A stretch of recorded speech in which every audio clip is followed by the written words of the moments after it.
Ever since Zayne gave me the principles of medicine as a gift, Nyava is no longer plagued by frequent outbreaks of disease.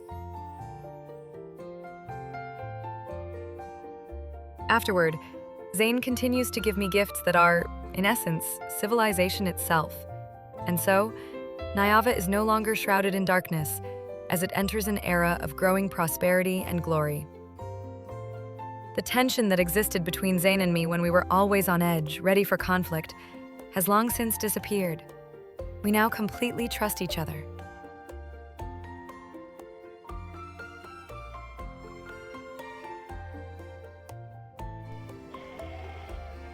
Stars shine in the night sky, and moonlight gently bathes the quiet streets.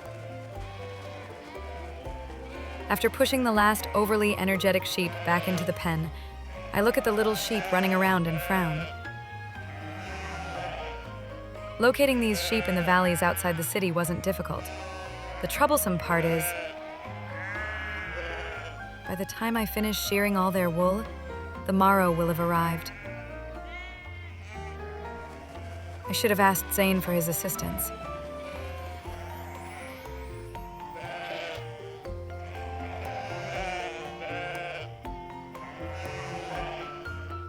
You need Zayne's assistance for what exactly? Why are you... Someone was awake in the middle of the night, and she grabbed her sword before leaving in a hurry, looking all fierce. I'm here to see what you were up to. They're the rambunctious ones here. I point at the sheep in the pen who are charging and restlessly bumping into the wooden fence. I was outside the city this morning when I heard a young shepherd crying. The shepherd said the flock was lost and the wool couldn't be delivered to the weaving shop in time.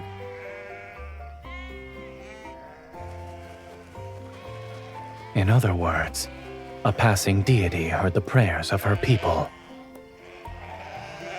Only half of the prayer has been answered. I need you to help me intimidate the flock for the other half.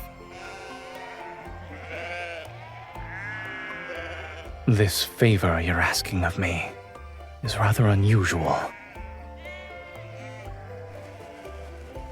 I move behind Zayne and push him closer to the pen.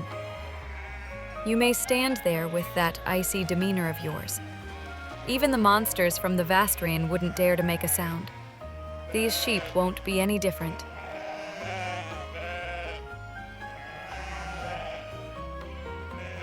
I didn't say I wouldn't help you. Theatrics are unnecessary. You're already here. Hurry.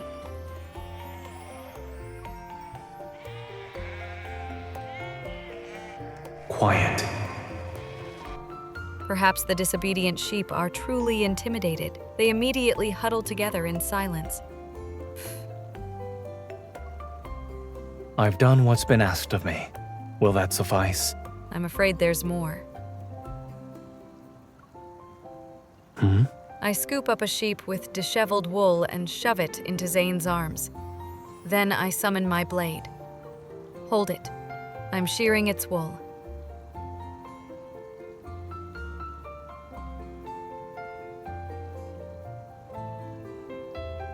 The sword reflects the dawn's faint light.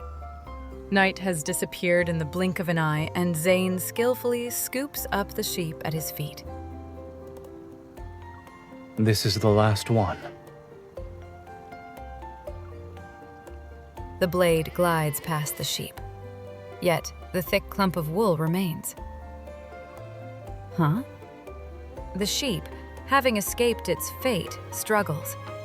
Zayne bends down to release it. Then he runs his finger along the blade. It's dull. Sometimes, the softer something is, the more powerful it becomes. Sharpening the blade won't be difficult. However, if we go to the Divine Tower, we'll see that we've run out of the necessary materials. I remember the rare ores and spring water. You brought them back some time ago. A thought flashes through my mind. Why don't we collect them together this time? The required materials are in various locations. Some places can only be reached by foot, and the trip itself will take quite a bit of time. I heard your divine statue is about to be completed, and there shall soon be a celebration. Shouldn't you stay in the divine tower? Assuming we combine our strengths, we can make it back before the celebration. Seeing that Zayne still hasn't agreed to my proposal, I sheath my sword and grab his fingers with both my hands. I give his hand a good shake. Let's go together, Zayne. Let's go. Together. So even the goddess can resort to such methods to ensure she gets her way. I let go of his hand, stand on my tiptoes, and raise my head to be even closer to him. Enlighten me then. Did it work? Yes. And it only works on me.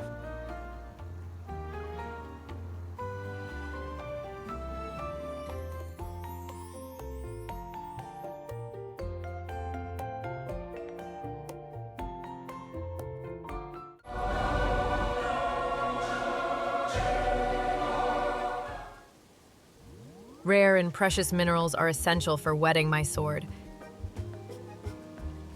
Moreover, a blade tempered with the waters from the Meliqua spring shall make my blade 100 times sharper. The Meliqua spring lies deep within a hidden lush forest, and it takes us several days to reach it.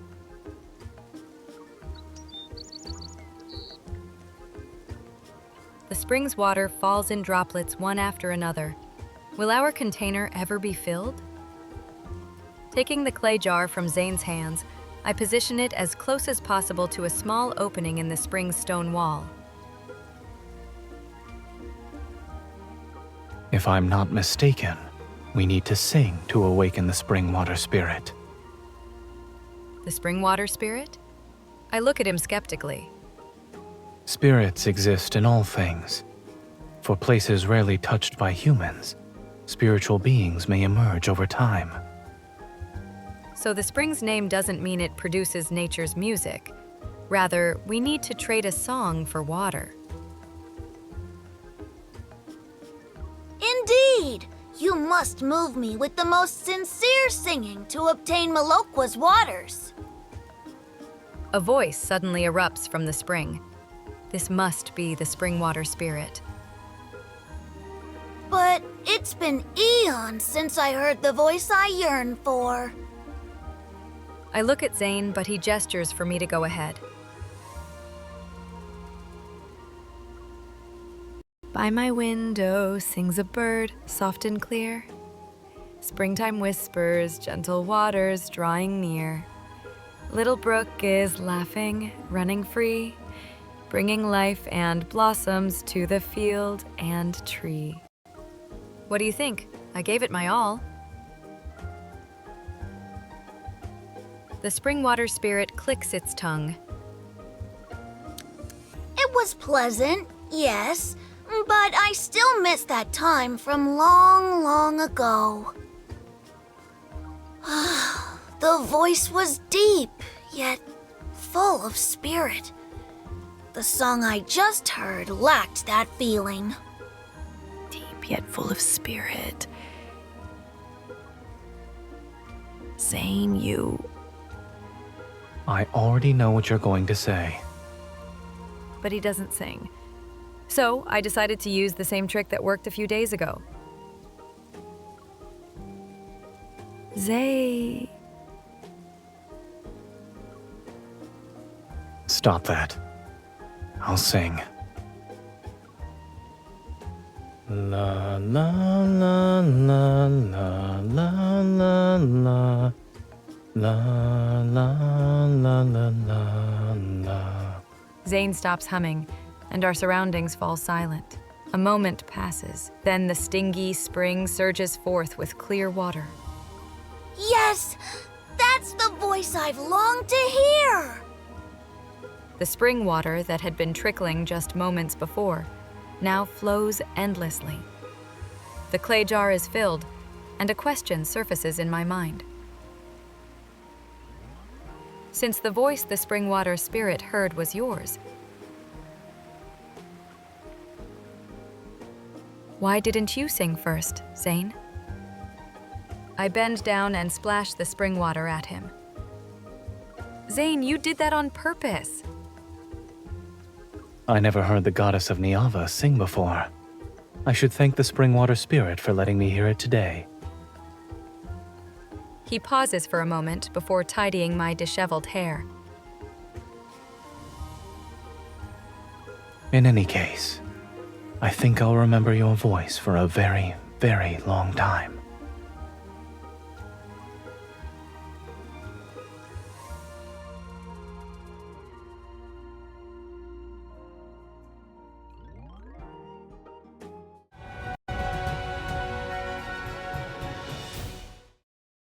My journey with Zayne comes to an end, and we return to the Divine Tower.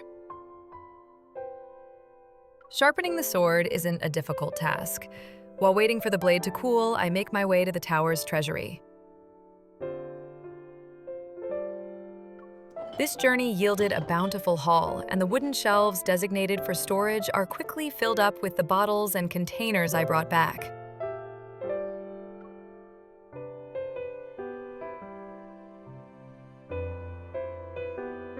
Once your sword is sharpened, the first thing you usually do is inspect it. Why are you hiding in here now?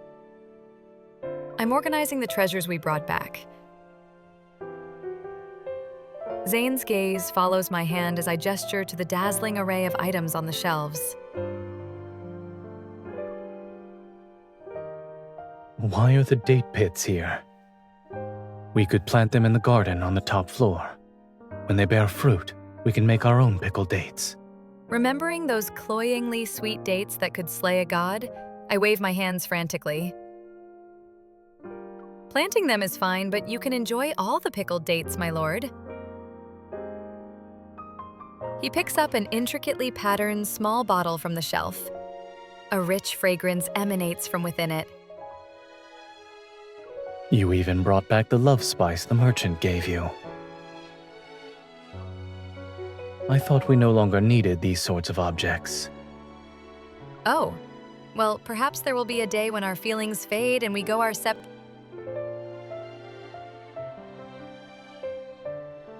Would you allow that to happen? Of course not. The meaning of this spice is purely symbolic. Using Zayne's hand, I put the spice back on the shelf. Then I poke his chest. Zayne, our journey together, don't tell me it lacked beautiful memories that are worth keeping. After thinking for a moment, I add more to my statement.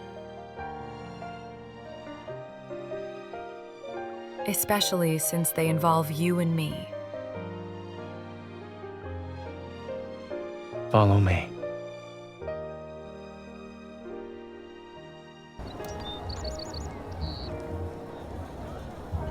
Zayne doesn't lead me outside. Instead, he brings me to the garden at the top of the tower. The sunset playfully paints over the city gate's lapis lazuli glaze. The evening breeze caresses Zayne's brow and eyes. Although he senses my gaze, he doesn't look at me. Didn't you ask if I had kept any memories from this journey? He points toward the land beyond the city. Outside the city lies a grove of date palms. That was where someone deliberately fed me unripe tart fruit.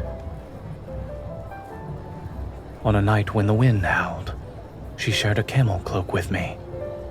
The weaving was somewhat coarse, yet it turned out to be exceptionally warm. In a remote village's marketplace, she was willing to bestow her greatest blessings upon the fake talismans in the villagers' hands. Deep within sandstorms lie ruins, and it was there that she told me the act of creation may no longer be a privilege of the gods one day. Zayne lowers his arm. From the dense forests, rivers, and canyons, to the deserts, marshes, and mountain ranges. The memories that belong to me are in the places I've walked with you. Then promise me that in the future, you shall walk through even more places with me. He lowers his gaze and doesn't immediately answer. When we carved our names on the Destiny Stone, you promised you'd make every one of my wishes come true.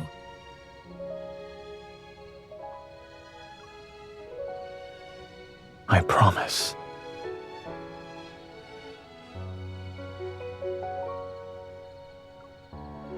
Our footsteps will travel through many, many more places. It shall be no different than what we've done before. The night softly colors Zayne's expression and makes it gentle. Hearing his promise, my unease from waiting to hear his answer disappears. There is one memory you missed. Oh? Shouldn't you remember the night we spent shearing wool in the city? It's the beginning of our journey.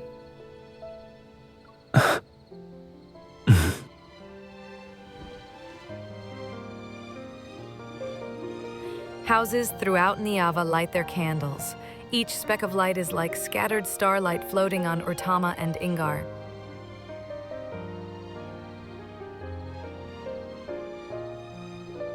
As I'm pulled into Zayne's embrace, a poet's familiar chanting drifts in the distance.